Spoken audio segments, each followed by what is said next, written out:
Sekarang kita akan membahas algoritma selanjutnya, yaitu algoritma pembentukan garis menggunakan algoritma Bresenham. Algoritma ini ditemukan oleh orang yang bernama Bresenham pada tahun sekitar 1965. Nah, Bresenham ini melakukan perbaikan pada algoritma perhitungan koordinat piksel dengan cara menggantikan operasi bilangan real yang ada pembulatan, pembagian yang menghasilkan bilangan real itu dicoba dihilangkan oleh Bresenham ini. Kemudian algoritma yang dia temukan diberi nama menggunakan nama dia sendiri, yaitu Bresenham. Kemudian algoritma ini dia merupakan algoritma penggambaran garis yang efisien dengan menggunakan perhitungan incremental integer. Jadi bilangan yang digunakan hanya bilangan-bilangan integer aja. Pada algoritma Bresenham, nilai dari pasangan koordinat x, y yang kedua dan seterusnya dihitung dari nilai x dan y yang sebelumnya. Sehingga nanti hanya titik x, y yang pertama saja yang perlu dilakukan operasi secara lengkap. Algoritmanya seperti ini. Untuk langkah awal-awal dia sedikit mirip dengan algoritma DDA. Kita mendefine titik awal dan titik akhir. Kemudian kita hitung delta X sama rumusnya dari X1 dikurangi X0. Kemudian delta Y juga dihitung. Kemudian, kita bandingkan juga. Kalau nilai absolutnya lebih besar dx, kita pakai rumus pertama. Kalau nilai absolutnya lebih besar yang dy, kita pakai rumus yang kedua. Jadi nilai k-nya itu berdasarkan delta yang terbesar, nilai k iterasinya tadi ya. Oke.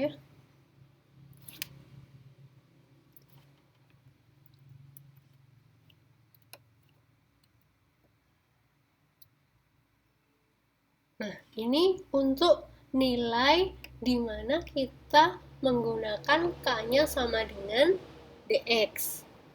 Nah, kita ada menghitung namanya variabel p, ini sebagai variabel tambahan, rumusnya diperoleh dari menghitung 2 dy dikurangi dx. Nah, kemudian letak iterasinya adalah di langkah nomor 5. Kita mengulang langkah ini sampai iterasinya terpenuhi. Jadi kita cek P-nya hasil perhitungan tadi yang awal P1 ini dicek. Kalau dia lebih besar sama dengan 0, yang dilakukan adalah menghitung XK, YK, kemudian P selanjutnya.